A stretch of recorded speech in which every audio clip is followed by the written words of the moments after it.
Our News is brought to you by Alive. Tonight on Our News, the F&M ratifies the final 4 candidates, a concerning increase in COVID-19 deaths, plus an F&M MP running as an independent candidate.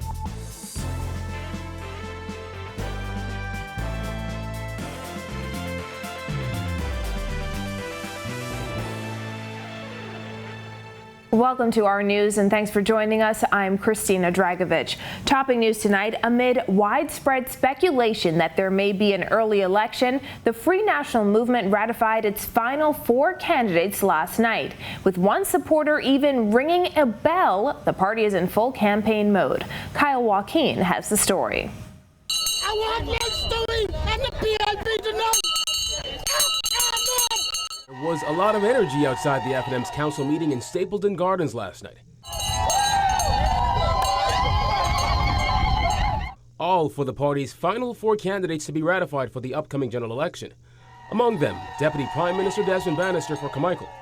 There's 4 other people from Carmichael. Yes. We have outstanding support in our Carmichael community. We're grateful for the opportunity to serve, and we will certainly seek to once again serve our country. Then there's Labour Director John Pinder for Fox Hill, who said now that he's been ratified, he's prepared to step down as early as today. So as early as tomorrow. I'll start some free retirement leave on Monday and go into retirement. Pinder is running in a PLP stronghold which happened to get swept up in the red wave in 2017. He says he's confident he will keep the seat in the F&M's win column. Fox will go on with John. And we now know for sure that Pine Ridge MP Frederick McAlpine won't get the F&M's nomination, as it's now gone to a newcomer, Wellborn Boodle. My concentration is not on other persons. My concentration is on Pine Ridge, the people of Pine Ridge. I've touched them. Like I said, I touched over 1,000 homes already. It was visited by my team and myself. Rounding out the final 4 was Prime Minister Dr. Hubert Minnis, who wasn't interested in talking to the press last night. Any comments? Have a wonderful night, PM. The best Prime Minister in the history of this country and the best Deputy Prime Minister in the history of this country. That's what I do tonight. And so we're gonna go celebrate tonight. F&M Chairman Carl Cummer said the party has a lot to campaign on and is ready for whenever the bell is rung. Whenever the leader calls the election, whether it's early or late or call it in time, we'll be ready. So the teams are all out working. They're doing what is required. But the F&M has been working and campaigning from day one. For Our News, I'm Kyle Joaquin. Well, as rumors swirl about an early election, Prime Minister Dr. Hubert Minnis today dodging questions from reporters about plans to ring the bell. Well, you would note, I've said repeatedly, and it's been demonstrated repeatedly, I always prepare at least 1 year in advance. I'm one of those who believe in preparation, and we're going through our preparation. In the event things should change, we're ready. The Prime Minister also fielding questions about the end of the state of emergency. He says once more vaccines are acquired and Bahamians get the jab, he doesn't think an extension will be necessary. Berthany McDermott reports. With the state of emergency set to expire in a few weeks, Prime Minister Dr. Hubert Minnis said he doesn't see the need for an extension once the country receives more vaccines. His comments come days after Health Minister Ron Woodwell said there have been no discussions to extend it. I think once we receive our vaccines, you can be assured that Bahamians will be reporting in droves to receive that jobs. And once we reach a certain level, I don't see the need in addition to the vaccines. Once individuals remain disciplined and follow the protocols. And I think seeing what's happening around the world, we will be extremely disciplined. The Bahamas saw a concerning increase in COVID-19 deaths this week, with the figure now standing at 273. Once anybody dies in the Bahamas from whatever cause, be it motor vehicle accident, some other accident, I'm very concerned because that's a family that's affected, so that would affect me. The Bahamas is set to receive 33,600 doses of AstraZeneca this month through the COVAX facility. Dr. Minnis stressed that government is aggressively trying to secure additional vaccines. We're finding worldwide those individuals who are becoming ill are the non-vaccinated individuals. Those who are being hospitalized are the non-vaccinated. And those who are dying are the non-vaccinated. And therefore, we know that the solution moving forward is to vaccinate our population. And that's why we're presently pursuing 4 fronts to obtain as many vaccines as possible. And I am certain that the Bahamian populace recognizes what the challenges are, and they will present themselves with vaccines. Reporting for Our News, I'm Berthany McDermott. Health officials reporting 17 COVID-19 deaths, including 10 deaths between July 3rd and 14th that were under investigation. A former health minister explains what this means for the country's health situation. Jared Higgs has that. Out of those 17 deaths recorded, 7 were previously under investigation and have now been reclassified as COVID-19 deaths. All of those victims are residents of Grand Bahama, and according to the Ministry of Health, they died between April and May of this year. All but 2 are residents of New Providence. The other 2 victims are residents of Eleuthera and Bimini. 3 of the victims were in their 30s, and the death toll now stands at 273. We're not in a good place. And I don't think that this is necessarily something that we should be surprised at. Former Health Minister Dr. Dwayne Sands says the gains made around the world with vaccinations may have been claimed too early. He suggested that economies need to change their reopening strategies. Here at home, vaccine uptake is among the lowest in the region, and vaccine stocks are extremely limited. Sands was asked if he thought tougher restrictions, like a lockdown, were needed to address the situation. Before we start to go to draconian measures, there are some tried and true interventions that work, like wearing a mask, okay? And wearing it consistently, not on your chin or hanging from your ear. Speaking to Our News on a Zoom call, Sands says that mask warning applies to people who are vaccinated too. Whether you're vaccinated or unvaccinated, if you're indoors, you should be wearing a mask, as long as there are people who are outside of your circle. 67 people remain in hospital, 60 are moderately ill, and 7 are in the intensive care unit. Sands says 22 deaths remain under investigation, and no doubt some of them will be confirmed as being caused by COVID-19. You have the potential of almost now 300 Bahamians that have died, that could possibly have died from COVID. And that doesn't include some of the patients that are in hospital right now that are struggling for their life. And so if I could leave people with any message, take this thing seriously. Because, even though we want to exhale and imagine that COVID is gone, it is not. And possibly the worst is yet to come. Reporting for Our News, I am Jared Higgs. Amid a shortage of COVID-19 vaccines in the country, Health Minister Renward Wells confirming the 3rd tranche of AstraZeneca vaccines will arrive on July 26th. He says doses of the Pfizer vaccine are expected shortly after that. We're now in round 4. We're going to be receiving that on July the 26th, which is 33,600. Round 5 of the COVAX facility is the offer for Pfizer, some 57,330 doses, which the government of the Bahamas has agreed to receive in August. On Thursday, the Vaccine Consultative Committee announced due to a shortage, the administration of the AstraZeneca vaccine will be limited to the 2nd dose. Though COVID-19 hospitalizations have increased, Wells says local healthcare facilities still have sufficient bed space. We do have enough bed space, but we're always looking forward to seeing how we could procure more personnel to be able to address the issues, and we're still in the process of that. A rainy start to the weekend. Greg Thompson is in the Weather Center with current conditions. Thanks, Christina. Welcome, everybody, for your Friday first look at weather. Quiet evening outside. Temperatures still hanging out near the 80-degree mark. 81 outside our studios. Few clouds. We do have some showers passing out there. We'll call it warm. Feels like temperature in the mid-80s. Your winds are out of the east at 6 knots with some gusts along with those showers. Satellite view, we have that stiff easterly breeze bringing in some moisture across the area in the form of some showers and isolated thunderstorms down in the southeast Bahamas. We do have an upper level trough spinning, and that's going to generate a couple more showers later on tonight. That's your first look at weather. Your extended forecast is still to come. Still to come on our news, McAlpine out as an F&M candidate, and later a closer look at an abandoned legislative agenda. Stay with us. Welcome to our news and thanks for joining us. Topping news tonight. COVID-19 remains a serious threat. Coronavirus COVID-19 has disrupted our economy, tourism industry, educational system, and put our healthcare facilities and professionals on high alert. Are you prepared? Do you have all the facts? Stay tuned to this network for the very latest news and information on this global pandemic.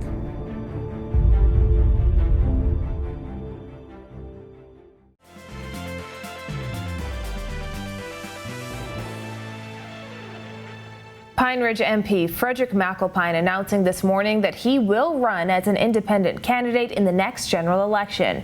McAlpine says his membership with the Free National Movement is now null and void, adding that he's been served divorce papers by the party's leader. Jasmine Brown reports. After prayerful consideration and consultation with my family, constituents, and well-wishers, that I will offer myself as an independent candidate in the upcoming general election. The now independent member of parliament announcing the move during a press conference in his Grand Bahama office. Asked if he sent a resignation letter to the F&M, McAlpine says he does not intend to. I didn't file for this divorce. This divorce was filed for by the Honorable Dr. Hubert Minnis. He is now going to sign. His nomination last night was the signing of the decree nisi. So he determined that this marriage is over. McAlpine's announcement comes one day after the F&M ratified Wellborn Boodle as the party's candidate for the Pine Ridge constituency in the next general election. McAlpine says while he had other options, he decided to run as an independent candidate after prayerful consideration. The Progressive Liberal Party, I was their first choice. I declined. And you say why? Because I'm also politically astute enough to know that Grand Bahama has never ever really been PLP friendly. Now if this was Andros or one seat over the hill in Nassau, I might have jumped quickly and say yes. But this is Grand Bahama. He ran on the F&M's ticket in 2017 and won Pine Ridge with 2,496 votes in the 2017 general election. McAlpine has spent most of the term publicly criticizing the Minnis administration in and out of Parliament and has also voted against major policy positions. He says under the leadership of Dr. Hubert Minnis, the Free National Movement has disappointed a lot of Bahamians. Many people just want the government gone and want their party back. And so people will do what they have to do. Do you really believe that the people who've been ostracized in this party, including people who have helped to build the F&M, many of them are outside, and they're just waiting. When he's gone, some of them will return back home. Reporting for our News, I'm Jasmine Brown. Meanwhile, as the country battles a third wave of COVID-19 infections, there have been questions about whether political rallies and other gatherings will take place during a pandemic. Health Minister Renward Wells says one can follow what was done in the United States. The Democrats stood up on their stage, and there were others who were in vehicles and they were able to speak and get their message out. The Republicans on the other side, they held in-person rallies, and the Democrats held rallies where they were on the stage and persons were in vehicles. So there are many ways within the confines of the health protocols to hold rallies to be able to get your message out. During last night's F&M Council meeting, dozens of people gathered on the outside, but eventually moved inside. Wells was asked whether the meeting could be considered a social gathering, which is prohibited on New Providence. At the end of the day, this is a meeting of our political organization, and whatever folks want to coin it as, But I want to say that even in here, you can look at the spacing of the chairs. We've comported with the health protocols and even the wearing of masks by individuals as well. In other news, a man was shot and killed in Elizabeth Estates last night. According to police press liaison ASP Audley Peters, the victim was visiting a home when he was approached by a lone gunman.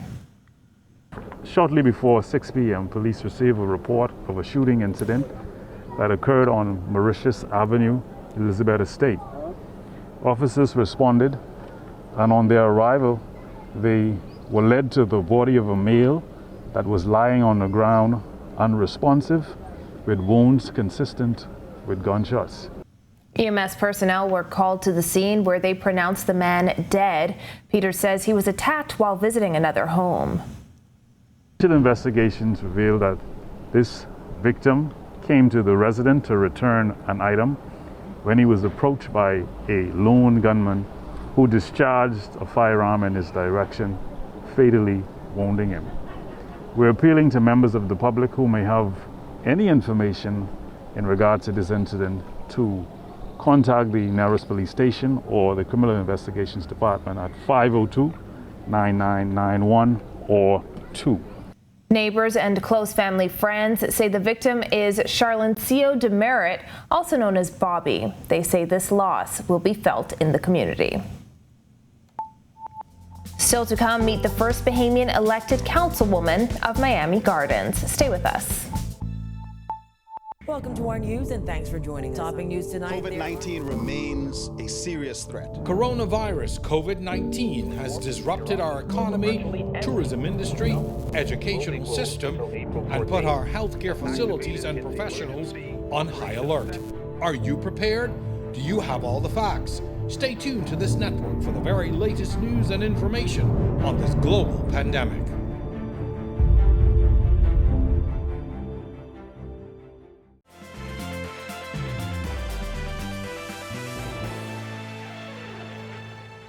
This is our news. Welcome back. If an early election is called, a number of groundbreaking bills promised by the Minnesota government won't come to fruition. This despite repeated promises that some of those bills would be tabled and debated this year. Bethany McDermott tells us more. In the speech from the throne in 2017, the Minutes administration outlined an ambitious agenda of reform and modernization. 4 years into office, and with talk of a snap election, it seems government is far from achieving that agenda. The Prime Minister has blamed Hurricane Dorian and the COVID-19 pandemic for derailing much of his government's plans. Priorities had to be shifted because we had 3 years of destruction. Even before these disasters, there was no evidence government was on an impressive legislative course. In this final year in office, Parliament took a surprising 13-week adjournment with some promised bills not yet introduced and tabled legislation shelved. The government is in the process of now completing the legislation to bring to Parliament to legalize medicinal marijuana. Ahead of the budget communication in May, Prime Minister Dr. Hewitt Minnis said the bill was about to be introduced and debated in Parliament.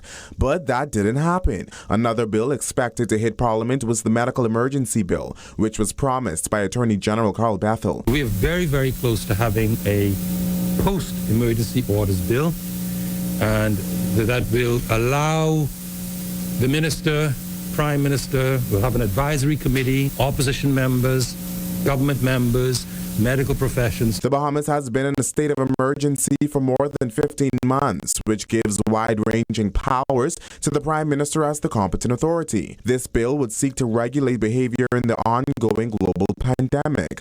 But again, no such bill was tabled in Parliament. Then there's the promise of term limits for Prime Ministers. I have one more term. Election is due 22nd, due by May of next year. Whenever election is called, then I have no doubt we'd win, not roll into my last and final term. So you're going to legislate term limits for the Prime Minister on your next term then?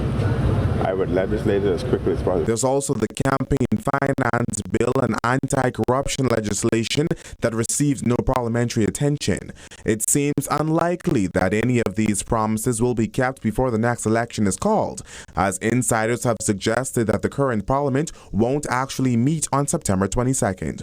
Reporting for Our News, I'm Bethany McDermott. In other news, a Bahamian-born U.S. councilwoman is making her mark in the city of Miami Gardens. Shannon Ighodaro was elected to serve in Residential Area 3 in 2020. In addition to serving her district, the councilwoman has made it her mission to promote Bahamian culture. Vonique Toot reports. It's so nice to see you. It was good to see you. Y'all leaving before the junket will start up again? Oh, we're gonna miss them. God bless you. We'll be in touch. She holds the distinction of being the first Bahamian elected councilwoman of the city of Miami Gardens. The wife of a former councilman and vice mayor of the city of Miami Gardens, Shannon Lady Ighodaro secured over 60% of votes back in 2020. Though she serves in the city of Miami, Ighodaro is a proud Bahamian who is quick to tell everyone she meets she was born at Princess Margaret Hospital and raised in Montel Heights. My dad was from Acklands Island. My mom was a Bullard from the Great Exuma Islands. Ighodaro happens to represent an area that many Bahamians call home, and she knows many of them by name. Yes.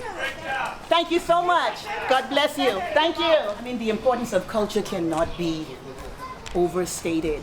Miami Gardens is home to 115,000 residents, the largest black city in the state of Florida. And Miami Gardens was built on Bahamian ancestry. When they left Coconut Grove, they came here to Miami Gardens. So not only are they here, they are showing up and they are showing out. And I think that is represented by me being elected overwhelmingly, 64% of the votes. So it says that we are here, we support each other, we believe in each other. The councilwoman decided to make Miami's Bahamian population feel at home on the country's 40th anniversary of independence by holding a Bahamas Gombe celebration attended by 500 Bahamians and those of Bahamian heritage. She says it's important for Bahamians to understand they have a friend in Miami Gardens. So I want to let them know that I am here, I am available, that not just the people of the Bahama Islands support them, but I, as their first Bahamian American councilwoman, support them equally as well. In addition to representing her district, the Nassau native vowed to continue to promote Bahamian culture. So we'll continue to showcase the wonderful, wonderful Bahamian talents, the wonderful, wonderful culture that the Bahamas has to offer. Reporting from Miami, Florida for our news, I'm Vonique Tude. Thanks, Vonique. Restaurant owners react to news the state of emergency is ending. That's coming up next. Welcome to our news and thanks for joining us. Topping news tonight. COVID-19 remains a serious threat. Coronavirus COVID-19 has disrupted our economy, tourism industry, educational system, and put our healthcare facilities and professionals on high alert. Are you prepared?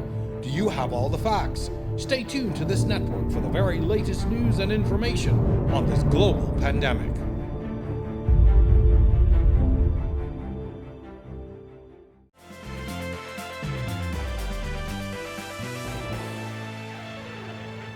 Welcome back to our news. What will the weekend bring? Greg is back in the Weather Center. Thanks again, Christina. Welcome back, everybody, for your Friday evening look at weather again. Satellite picture showing that ridge of high pressure remains in charge of our weather, generating those easterly winds, bringing in some Atlantic moisture in the form of some showers and some isolated thunderstorms. Surface trough to the north of the area, as well as an upper level trough near the southeast Bahamas, will continue to enhance that shower activity across the area. So we're looking for some more showers into the weekend, but those will be some hit and miss showers. So make sure you keep your umbrellas handy. The tropics remaining quiet, nothing happening out there, and we like it that way. If you plan on doing any boating and beaching tonight through tomorrow in the northwest Bahamas, we expect those winds to be out of the east to southeast at 10 to 15 knot, seas running 2 to 4 feet over the ocean. While in central and southeastern islands, we have a caution flag posted for you guys. East to southeast winds 15 to 20 knots, 4 to 6 foot seas. Low tide will be at 7:38 tonight. Here's a look now at your national forecast.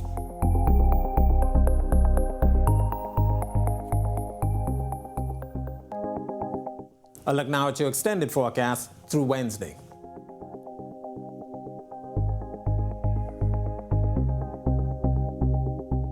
That's a look at our weather. Make it a safe and enjoyable weekend, everybody. Back to you, Christina. Thanks, Greg. Restaurant owners are cautiously optimistic about the end of the state of emergency in August. While they say they want to get back to normal, safety is top priority for them. Jillian Gray has that.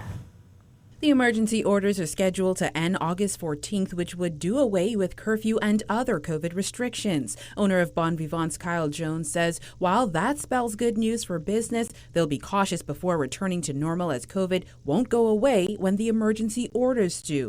As far as measures go, like I said, I'm not convinced that it's going to end at that time. And really, I just want to, based on the numbers and all that kind of stuff, you kind of have to make your decisions then. In the last few weeks, both COVID cases and deaths have skyrocketed. The Ministry of Health reported another 5 deaths Friday, bringing that total to 273. Though Jones says they'll be careful to open fully only when it's safe, they are eager to get back to their regular routine. We're really excited to have live music, have people in here, have that loud noise in here, and glasses clinking, people laughing. We've got there slowly but surely, but it'll be nice to kind of fill the space again. Kima Seafood and Grill opened in the middle of the pandemic, which made doing business a challenge. While business has picked up, manageress Ana Maria Diamantis says COVID restrictions have presented some challenges. Instead of having 2 turnovers on a table, you literally only allowed to have 1. You book 1 table for 1 night, and that's it. If it's from 6 to 8, that's the only person who's going to be sitting on that table. They've now moved from outdoor dining only to having vaccinated people dine indoors. Diamantis says she's looking forward to curfew being lifted. Because our evening cleanup and closing up time gets really rushed, and then we have to leave a lot of the stuff that we should do at night for the morning, which we don't like. But it will easily, you won't get as many people speeding and, I got to go home. Now, while these businesses say they are looking forward to the increased business time, they say one thing they will not compromise is their staff and customers' safety, and that'll remain the top priority. Reporting for our News, I'm Jillian Gray. Thanks, Jillian, and thank you for joining us for our news tonight. On behalf of the entire team, I'm Christina Dragovich. Have a beautiful evening, Bahamas.